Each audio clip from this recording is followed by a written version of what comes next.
There we go. Hi, if you're watching. Hi. Some of us are having a bad day.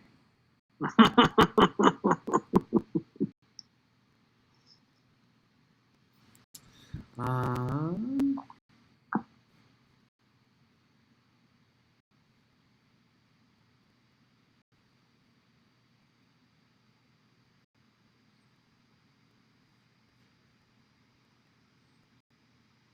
Is it working? yeah. I think my computer's about to just blow up.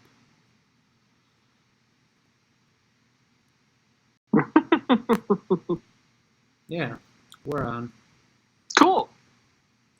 All right, we're gonna start as soon as I can find Ben. There's Ben.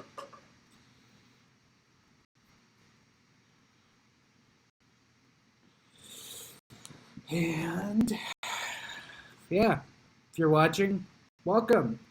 Thank you for joining, I guess. We're gonna try this new thing where we record and live stream at the same time because we're social distancing. So And it's 2020. yeah, 2020. Yeah, I think I'm trying to be proactive and tweet out a link, except I can't find a link. So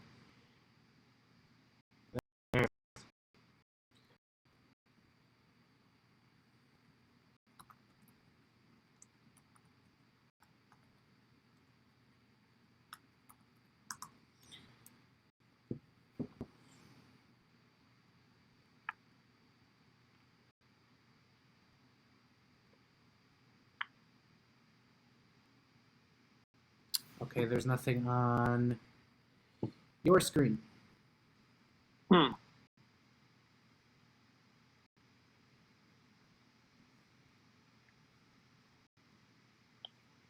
Why? Ooh.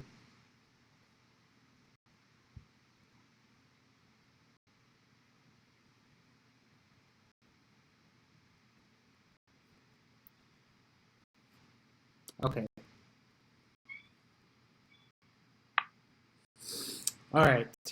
I think we got it now. Ben should be on. Woo! All right.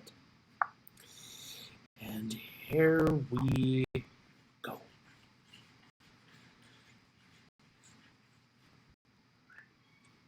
Welcome to the...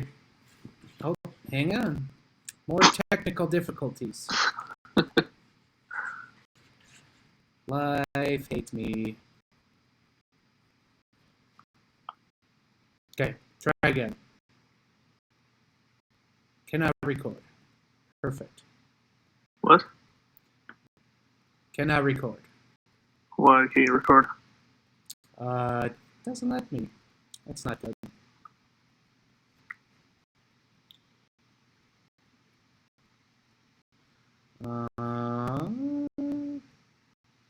Welcome to the Giles and the Goalie podcast. I am your host, Giles Farrell. That is Ben Remington. Hello. Did you literally turn off your camera so you could lead back in? No. Oh. Was my camera off? Yeah, it came on right when you said hello. Oh, cool. It's a good effect. Yeah, we're practicing some social distancing, and we're also live streaming this wonderfully fine podcast on our YouTube channel, Giles and the Goalie YouTube. So we're trying some new things. This may cut out at some point. It's an adventure for us too. So nothing to add. Oh no, I thought you were going still. Yeah, no, we'll see. We are not hashtag techies. So we'll see how it goes. Yeah. Yeah, we're back in what it seems like we haven't recorded in roughly 300 years. Yeah. It's only been, they tell me it's only been 9 days, but it feels like 9 years mashed in there. Yeah, there's been no hockey to talk about from the Minnesota Wild standpoint. It's obvious that the NHL is in a pause because of COVID, and yeah, we're gonna try to carry on. I don't know. We should have probably went over an agenda for this show. We probably should have planned something, yeah. Yeah, but we don't do that. So No, we don't. Yeah, I mean, we're, as we said on Twitter at the end of last week, we're still going to go on, do a weekly show, try this, obviously. But yeah, we'll see how this goes. This is obviously off to a train wreck start. Because why would we plan anything? What do we want to talk about? Well, we can kind of give our general thoughts on everything with the state of affairs in the NHL and how it affects the Wild and whatnot. That'd probably be a good start.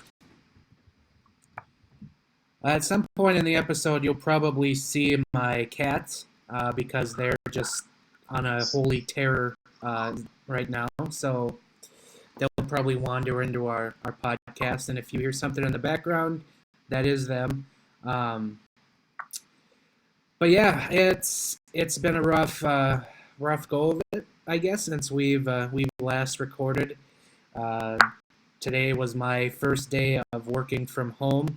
You know, it was okay. You know, it'll probably get a little old after a few days. We talked about this in the office yesterday, where we're kind of better suited to be in our office working as opposed to being at home. But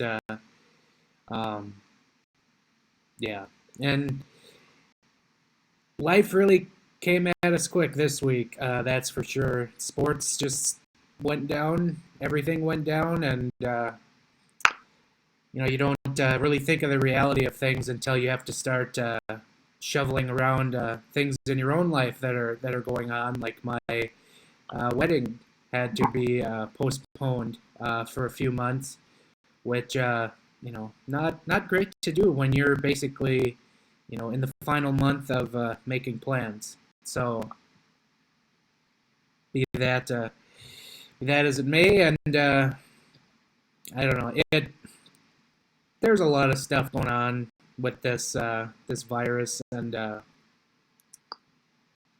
don't know. I don't want to get into it too much, I guess, but just everyone, you know, please practice good judgment and good social distancing. Yeah, I think, you know, I was just talking to my wife about it, who works in healthcare, and I think we're doing a good job of the whole you know, social distancing bit and trying to flatten the curve. But I think it's safe to say also we're not doing a great job of it. There's a lot of folks that, for whatever reason, can't resist going to the bar, for whatever reason, can't resist large gatherings. I won't even get into the whole spring break thing. But, yeah, you know, it's not a political thing. It's not a, you know, taking sides thing. It's a humanity thing, and just stay home if you can. It really would be nice if we could get this over with quickly, and that's only going to happen if this virus doesn't spread. Right, and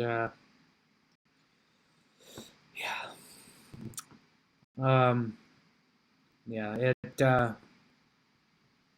it's weird. This is so weird. It happened so quickly, and it just, like I said, it feels like the last 5 days have been weeks, and I literally spent 5 minutes today trying to remember what day it was. Yeah, no, it's really, for those of us who are, you know, very heavy in the sports world, you kind of, you know, feel around your week based on sports. You know, you've got your hockey on Tuesday, Thursday, Saturday. You've got basketball on Friday, Wednesday or Friday, and Monday, Wednesday, Friday, and kind of mixed around, and football on Sundays and golf on the weekends, and that's just kind of completely out the window right now. It feels like like a spring break when you were a kid, and time was kind of irrelevant. That's kind of what it feels like, but in a really, really boring and stupid way. Yeah. I'm putting on some Harvey Birdman here in the background as we record. Awesome.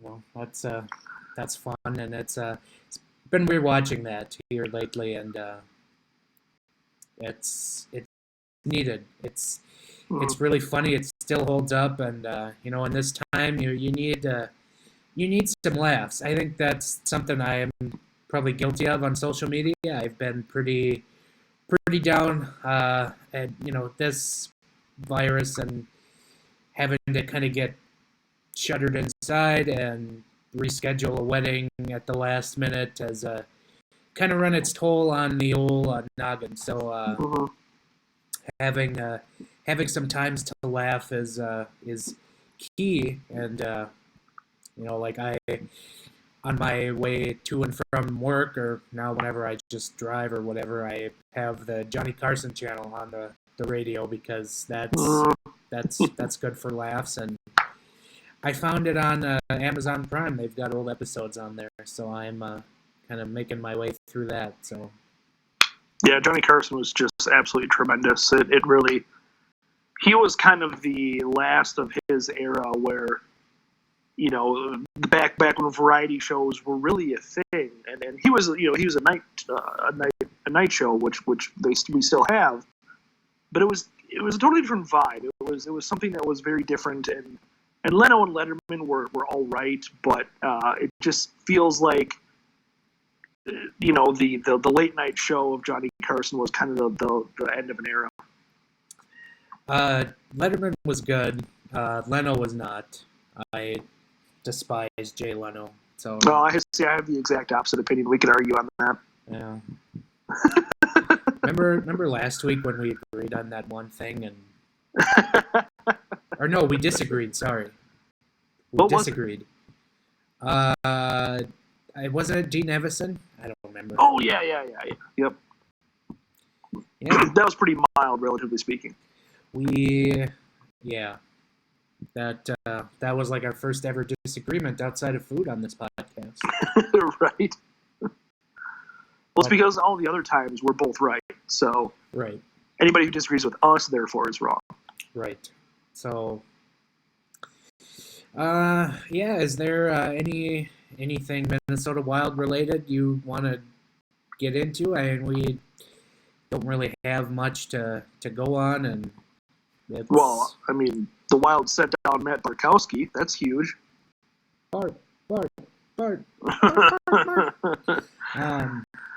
No, I think in general, I don't know. We obviously will see how things end up panning out, but it was certainly Batman Forevering on us here. The Wild were making that against all odds, last ditch, improbable playoff run, or run to the playoffs rather, and it abruptly stopped as quickly as it began, and I really don't think the NHL is going to resume any kind of regular season. It depends on how quickly this whole thing takes, but if it's anywhere, any iota longer than the 2 months that is already expected, I really don't see a reason or a need to finish the regular season for the NHL, and then they'll start with some kind of abbreviated playoffs or even full playoffs if that's possible at that time. So I don't know. I think that very unfortunate timing for the Wild, depending on how you feel about that, I guess. But it at the end of the day, I don't know. I'm not that disappointed. If I were a Wild fan who wanted the team to make the playoffs, because it's like I don't don't know that they were going to do a whole lot with it anyway because, this stretch run they've had is kind of entirely propped up by Kevin Fiala being the surface of the sun. And if he were to cool down even the slightest bit, which he would get a lot of attention in the playoffs, I don't think the rest of the team has enough to really stand a chance against a real quality playoff team. Yeah. Weird how their stretch of winning was propped up by one amazing scorer and average goaltending. Yeah. I mean, I will say Stalock had been better lately. But to my point, if they resume the regular season miraculously, what are the odds that he's at that level still? I mean, after 2 months off, I don't know. It's not like his track record screams he's going to come back as hot as he was before they left. Yeah. We did get a question into our chat room on our YouTube channel. Oh. We were asked by Jamie Dolzal, was this the year that the Wild could have won the Stanley Cup? No. I answered that, and she said Brood.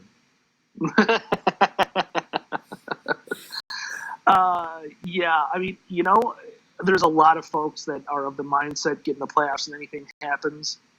But that's how they get you. Yeah, exactly. And it's just like, it's not like very, very flawed teams go on Stanley Cup winning runs.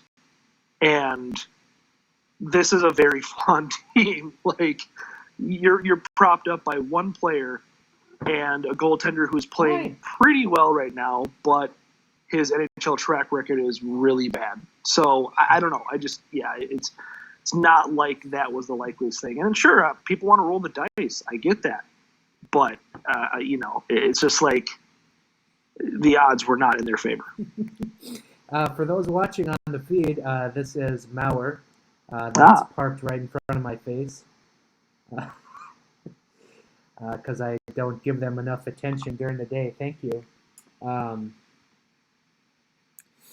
Another question into the inbox.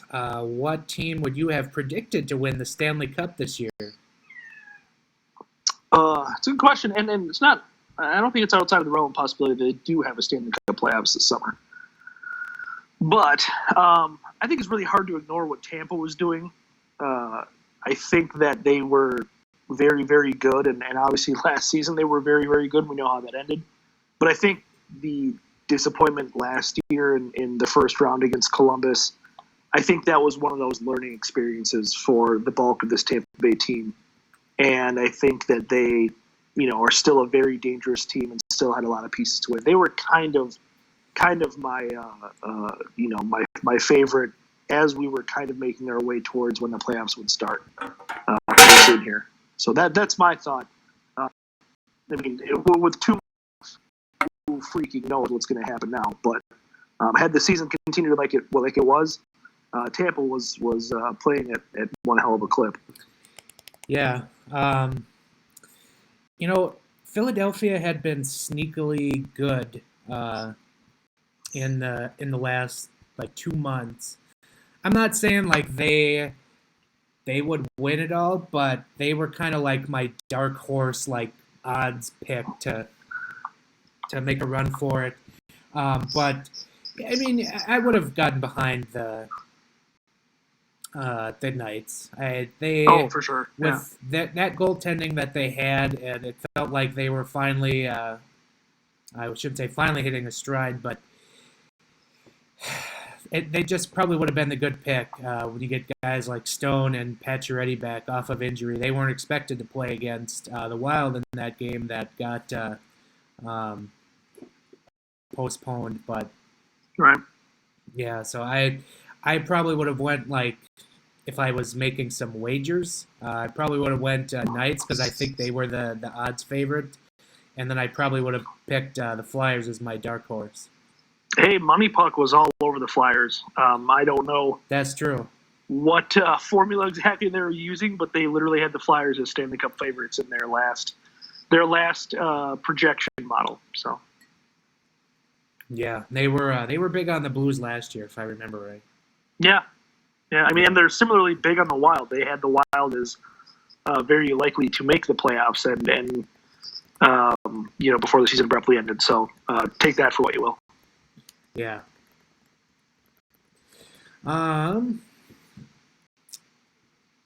Yeah, that was a good question. Mm-hmm. We did do a Twitter mailbag the other Mm-hmm. day as well. I can probably go ahead and pull that up. But all right. Oh, first question. Oh, we should have done a trade tree. That would have been good. Yeah, I Ooh, forgot to do it. here's a good one. Next time. From Justin Backey, I hope I'm saying that right. Wants to know why are owners so reluctant to help pay their employees during this times? That is an excellent question. Uh, for whatever reason, billionaires hate to spend money. They they hate to spend money on what seemingly like the very least expensive thing that they could, Mm-hmm. like for instance, paying their employees. Yeah, Mm-hmm. yesterday the Wild came out and said, "Yeah, we're gonna step up and we're gonna pay our employees." But if you read the bulletin, the the players were the ones who stepped up and said that these people need to get paid, Mm-hmm. and the players are the one who seemingly are contributing more to this than the team, Mm-hmm. which just kills me. Because Craig Leopold is worth something like $3 billion. We're talking pocket change for him Mm-hmm. to pay these employees. Just pocket change. I also thought it was very interesting that they were they were very They were matter of fact with saying that it was 6 games remaining on the schedule. And we're kind of assuming those 6 games are lost. Now, like I'm saying, I don't think they're going to finish out the regular season. So they were like, yeah, we're going to cover these employees' salaries for the remaining 6 games that would have been on the schedule. And it's like, okay, but I don't think the Excel is hosting any of their events right now. And those people probably work at those events. yeah. I mean, I'm sure that Celine Dion isn't going to foot the bill for every usher that would have covered her tour across America, but it seems to me like the primary tenant of those arenas being NHL teams, especially here, the only tenant of that arena being the NHL team, could probably do a little bit more than pay people 6 games worth of revenue when they're going to be out of a job for likely months. Yeah. And the fact that the players are footing the bill on this is just. It's just silliness, but when you get to that level of rich, I'm not defending it. I'm just explaining why it happens like this. When you get to that level of rich, your sense of reality, I think, is probably so effed up and diluted that everything is like a return on investment kind of thought process. Like, yeah, I can dump $1 million into the salaries of all of these people that work for me on a regular basis. But what am I getting back from that? How am I going to make money off of that? Like, they kind of see it as just lighting that money on fire. Instead of something humanitarian or something like a tax write-off, which they usually love, but I don't think they can get a tax write-off for this kind of stuff. So I'm sure that's the thought process. There's no ROI on this. Why would I do it? Or just wait around for people less rich than you and multitudes to do it like the players are. So yeah. Justin had also asked, who would be a reasonable or ideal one center next season for the Wild? Those do not grow on trees. Ideally, the answer would be you hope that Eric Stahl can play at a level still where he can produce like he did for the last 3 seasons. I guess last year, maybe less so, but I don't know that they can go out and get one. It's just not that easy. Right. So I don't know. I don't have a good answer for that. we'd kind of thrown around some names like Nikas out of Carolina. There's Dumba trade rumors for him, and that's the kind of guy, or people throwing around Vinny Trocheck. Not that that's necessarily a first line center, but I don't know. I don't think that there's that's going to be a problem that's going to stick with the Wild for a little while now. I don't think they're going to be able to fill that hole, even with Koivu's money coming off the books and having dealt Zucker and whatnot. I just don't know that they're going to be able to do that. Yeah, and the free agent market isn't overly great. No, it never is for first line centers. I mean, right. you get your occasional like John Tavares type, or when Steven Stamkos was a free agent for 47 minutes a couple years ago, and that's it. And the teams that sign those guys are the teams you would expect to sign those guys. And I'm sorry, but there's not a lot of Minnesotans out there that are first line centers, so the Wild aren't bringing any of them in. Yeah, no, I have to agree, and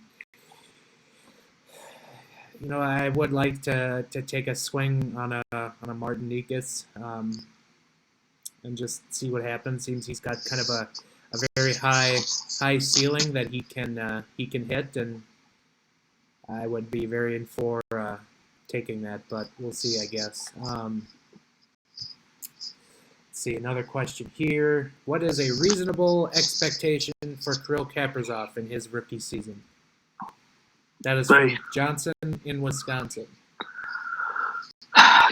That's kind of what next season's going to be all about, right? Like, it's going to be how good is this kid? How much does this kid change this team? And I don't know. I think you're allowed to be a little disappointed if he's under the 50-point mark. But I think at the same time, anything over that, I think, is probably gravy for a kid who's, virtually never stepped foot in North America other than a couple of international tournaments. Like, it's a totally different deal, and he's played in Russia his whole life, and then international stuff his whole life. He's never played Canadian juniors. He's never played the AHL. He's obviously never played the NHL. Like, it's an adjustment, I'm sure.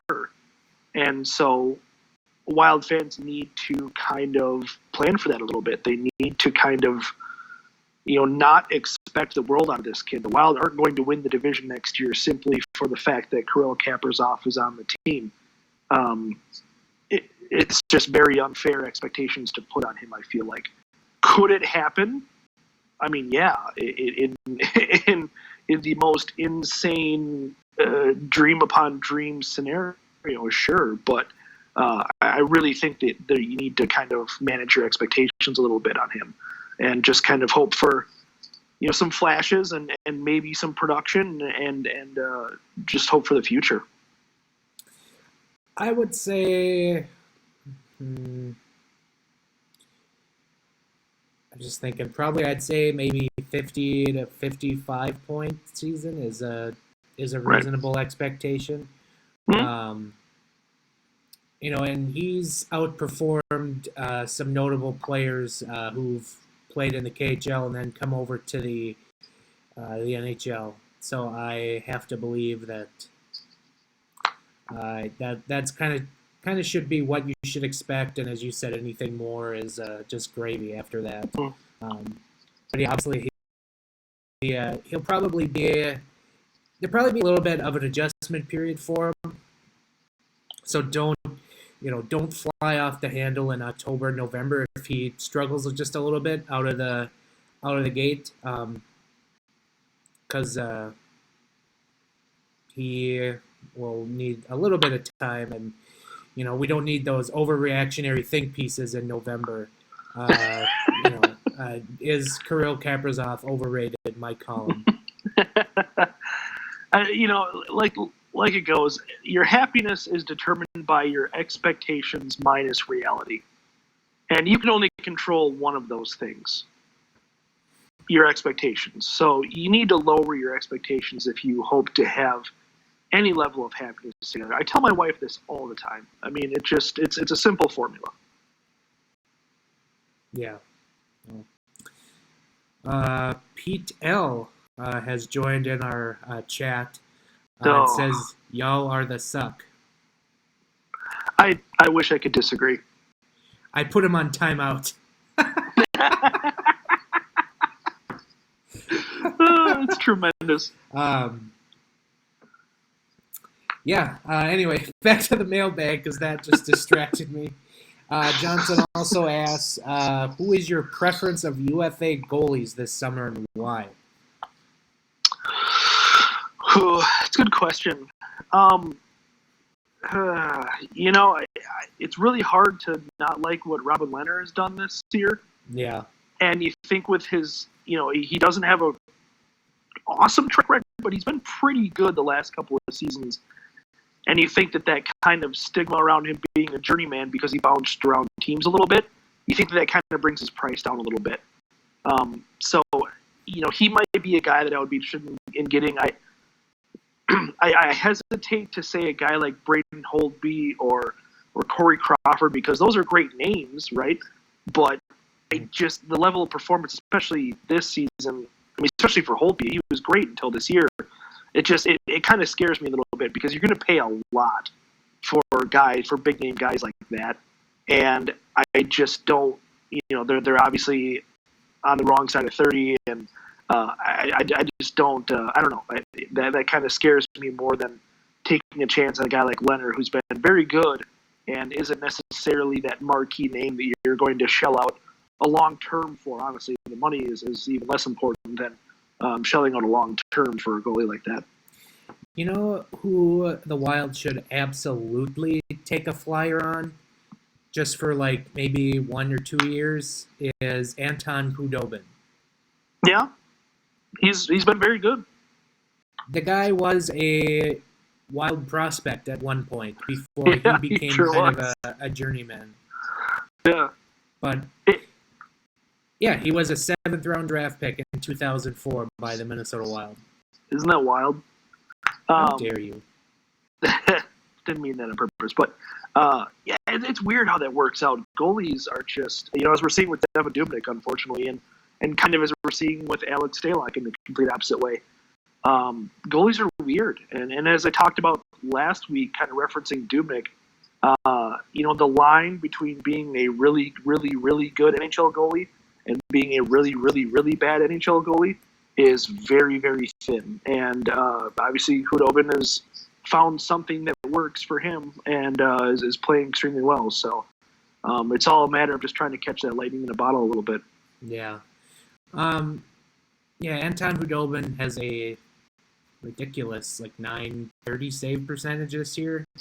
Yeah. And I don't think anyone's going to step up and massively overpay for a 34-year-old goaltender, so that's why I have a little bit of optimism that he can be had for a decent contract if the Wild are maybe looking to kind of put a stopgap in goal. But yeah.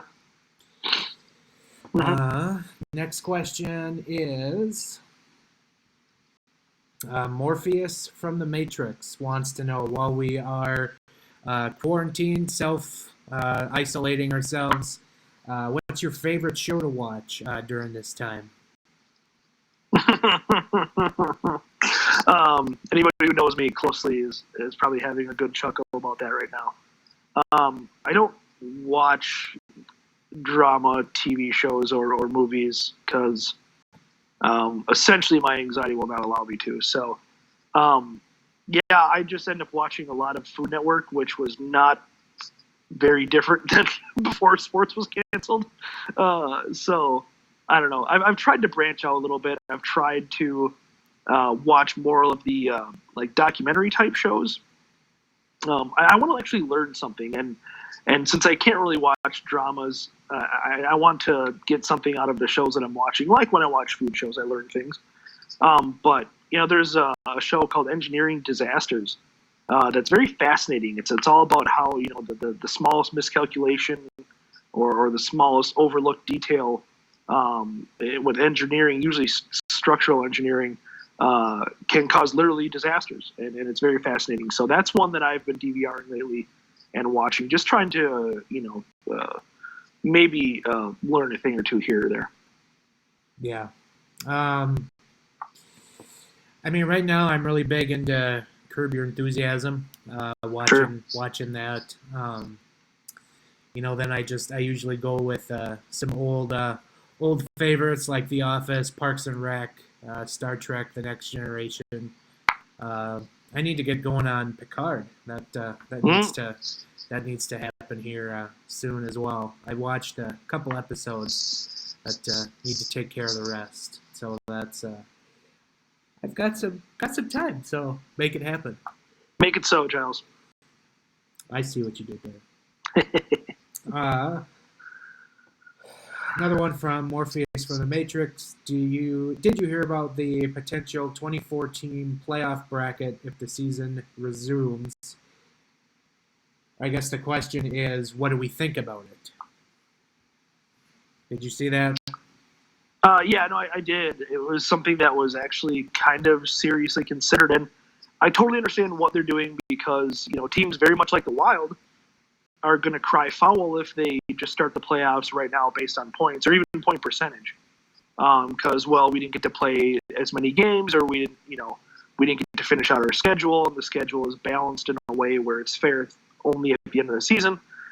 I get that, but at the same time, we don't know how much time they're going to have coming out of this. And I don't know, if you want to crown a Stanley Cup champion sometime before August, I just don't know that a 24-team playoff is going to work. Also, I just don't know how necessary that is. It's not like this season got stopped after 20 games. I mean, it was 68 to 71 games for most teams. I think, you kind of had your shot. If you really want to cry foul, look back at some of the games that you should have won. So I don't really like it. I think it's hilarious that they would have a 24-team playoff and the Sabres would still miss the playoffs. But I don't like it. I think that they're going to have enough problems putting together any semblance of NHL playoffs with just 16 teams. I mean, that's going to be hard enough as it is. I wouldn't even mind if they shorten that up a bit, to be honest, just for the sake of time. I love watching hockey, but I don't know that we want to watch it all the way up until the beginning of next regular season. Yeah, I don't know why you would make the playoffs bigger when you need to kind of move things along quickly. Because I saw a thing today that the NHL obviously wants to make sure they play a full season in 2021. Right. So I don't see the realistic wanting to do that and then having 24 teams in the playoffs. It's got to be something where they probably go with the regular 16, but they shorten the series length. So right, which I'm totally fine with, and even with this whole 24 team thing, I hate to say it, but I gotta imagine they're looking at baseball and looking at college football, looking at the NCAA tournament, and thinking one and done games. Which, yeah, that would be exciting and that would be fun. But to drag some of these teams out like the Wild and have them do a one-game playoff just to go home afterwards after a 2-month plus layoff, that's the part that gets me. If you want to do a one and done immediately after the season, guys just played last week, fine.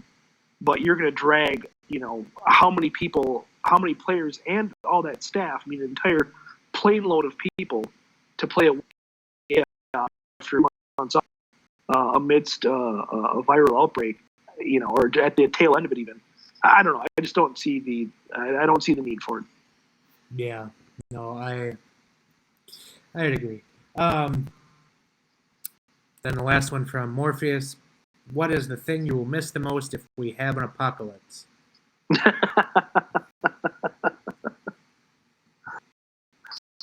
Well, it's Hunter, right? Yeah. That's the thing that's made this whole thing completely unbearable is not being able to watch any sports whatsoever. Right. That's clearly what we're missing the most right now. I don't know. There's a lot of things that go into the sense of normalcy with the world. it's going out to eat with friends. It's watching sports, and having a vested interest. It's freedom. I mean, not to sound like some kind of corny parody account or something, but being able to do what you want to do, that's life, and making your own choices and having fun the way that you like to have fun, and choosing the different ways to do that.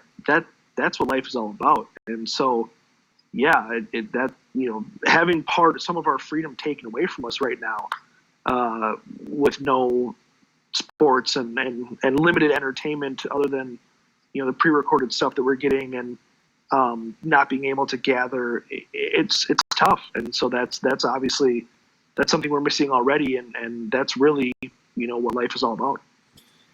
Yeah. I'm still mourning the loss of the Masters.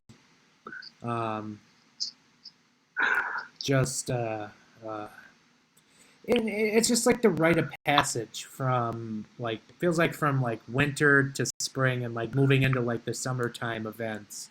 It's kind of like the handing of the torch, and also it's probably my favorite golf outside of the Ryder Cup every 2 years. Sure. To watch, mainly just because Augusta's just so scenic. Mm-hmm. So I am sad about that, but yeah, watching sports has been very missed, and I'm probably going to miss just working in an office during this. So Mm-hmm. I'll miss that.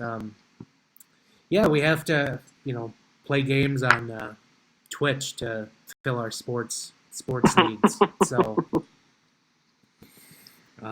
Yeah. All right. Next question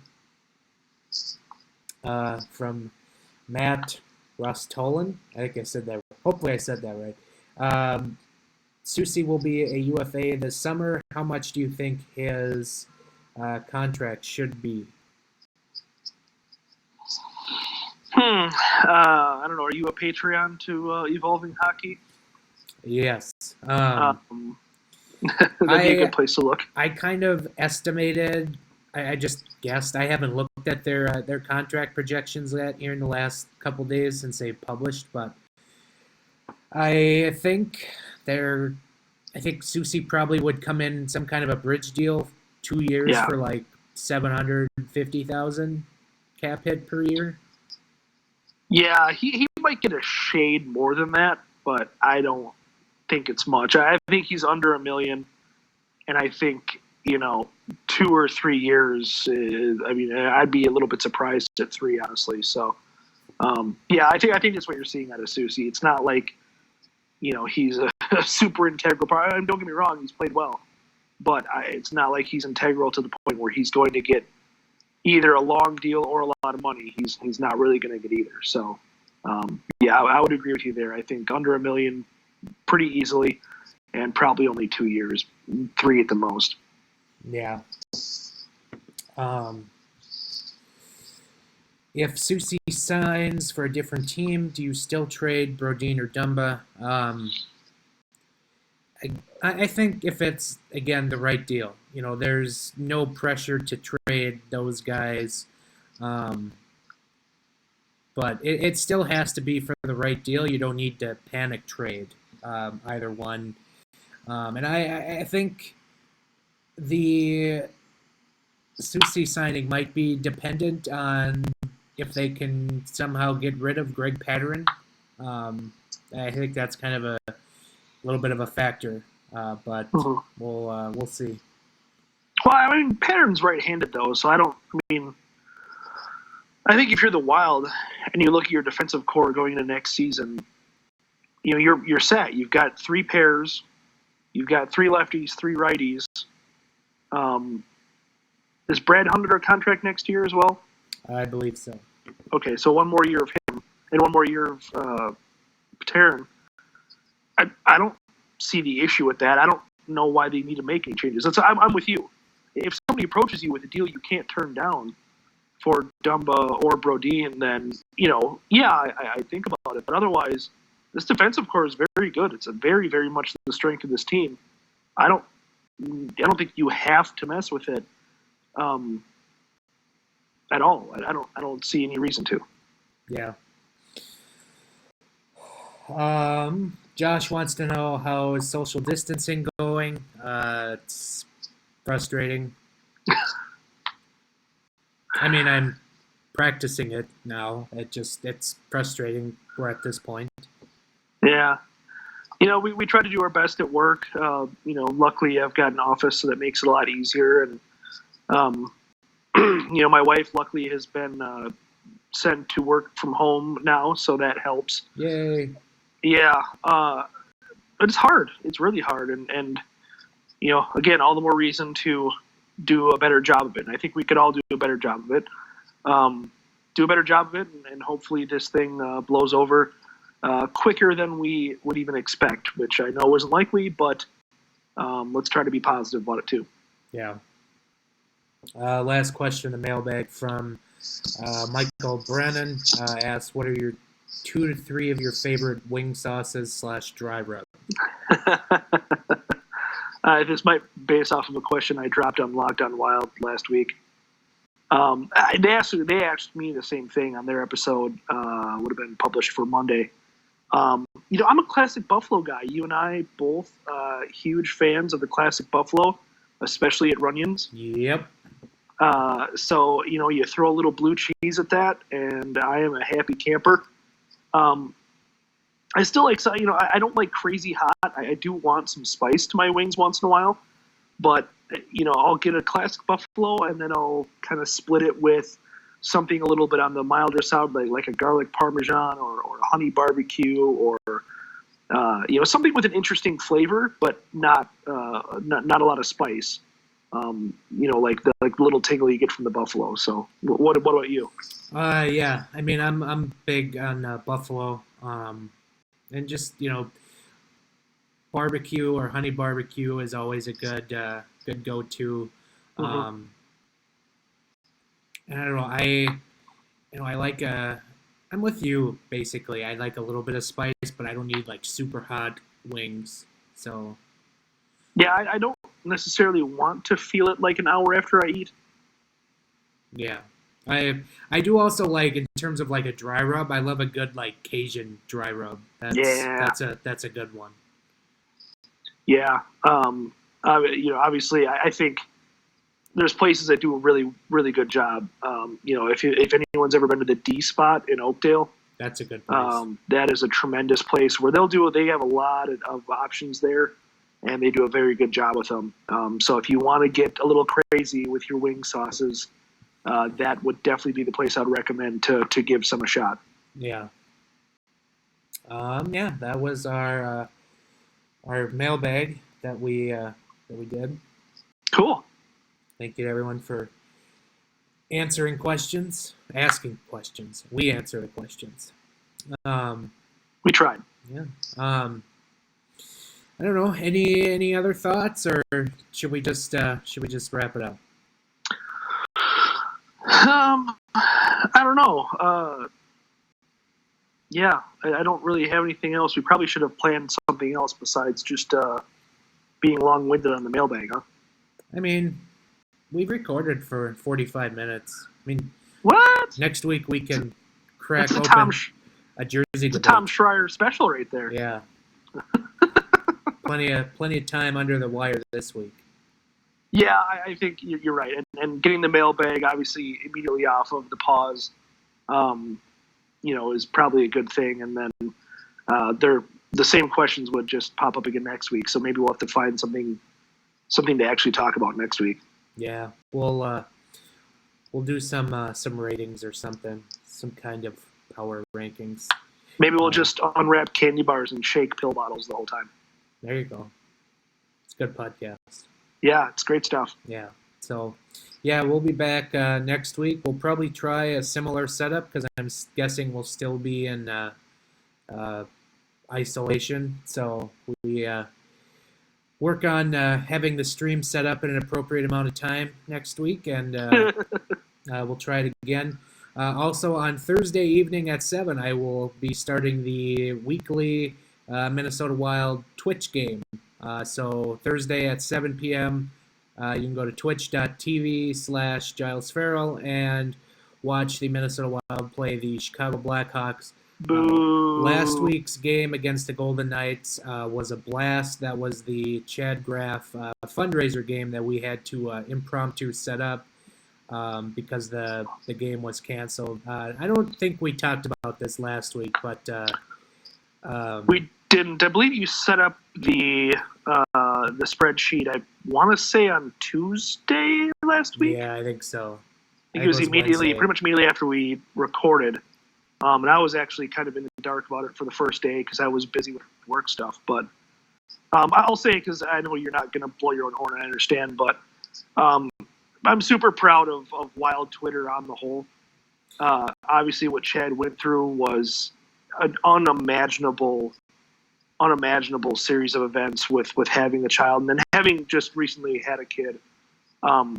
There's a lot of stuff that I can relate to there, just the worry and the uncertainty, and then to kind of get dealt the card that he and his wife got dealt, and just an absolutely unimaginable, horrible situation. And I'm super proud of Giles, of my podcast partner, for setting up something, for Chad, and just to bring a little bit of light to this, and obviously to help out with the GoFundMe, and also super, super proud of everyone from Wild Twitter that jumped in. And there was a lot of people, and I think it was right around $3,000 or so. Just an incredible showing of support. And obviously my heart goes out to the Gravs. Unfortunately, Anastasia died over the weekend, but it just was kind of the silver lining to a very, very dark cloud, that people could come together like that. And I know it meant a lot to Chad, and again, I want to thank Giles and thank everybody on Wild Twitter for having such a great showing on behalf of Chad, because that was super cool. It was just something that in these very dark times, and an even darker time for Chad, was something that was super cool. Yeah, no, it just the game itself was just a fun thing. Chad joined the chat, and he he had some good one-liners in regards to the announcers and whatnot. And it was I tried to set it up to be as realistic as possible, but it's a video game, so there's only so much I can do to make it realistic. But it was very on brand that the Wild get up 5-1, and then they give up like 3 goals in the third to make it 5-4, and they were just barely hanging on at the end. So it was a very on-brand hockey game. Yeah, that really could not have gone better for the amount of people that donated based on goals and saves by Stalock. Yeah. The Knights end up with almost 50 shots on net, and the Wild score 5 goals. So there was one guy who he kind of had to cap himself, because his donation was the number of the first star of the game plus the number of the second star of the game, and the first star of the game was Brad Hunt. And then I can't remember who the second. I think it was Zuccarello was the second star, and then he also had another stat in there. It might have been saves, but he had to. He said he messaged me. He had to kind of cap himself off, which is that's fine. It was all based on donating what you're comfortable with. So sure. And nobody expected Brad Hunt to be the game's first star, so it was a good donation and thought. Yeah. Yeah, that was super cool. I couldn't be more proud of everybody involved. Wild Twitter is just, it can be a weird place sometimes, and there's certainly some times where you're not proud of it. But that game on Thursday was very much a time to be proud of it. Yeah, so that was fun, and we're gonna just keep doing it here for the duration of this pause, and just something fun we can do. just to kind of have a little bit of normalcy in this time. So yeah, we can call it a show. Thank you to everyone who watched via our YouTube stream. Thank you to those for listening to this otherwise fun podcast on whatever platform you listen on. You can follow us on Twitter at Ben Remington, at Giles Farrell. Our podcast, has a Twitter at GATG Wild Podcast. If you're looking for our YouTube channel, just go to YouTube and search Giles and the Goalie. We're probably going to do some more of these live streams while we're in the isolation chamber. And you can subscribe to this show on iTunes, SoundCloud, iHeartRadio, Spotify, Google Play, pretty much anywhere you're taking podcasts, we are there. So,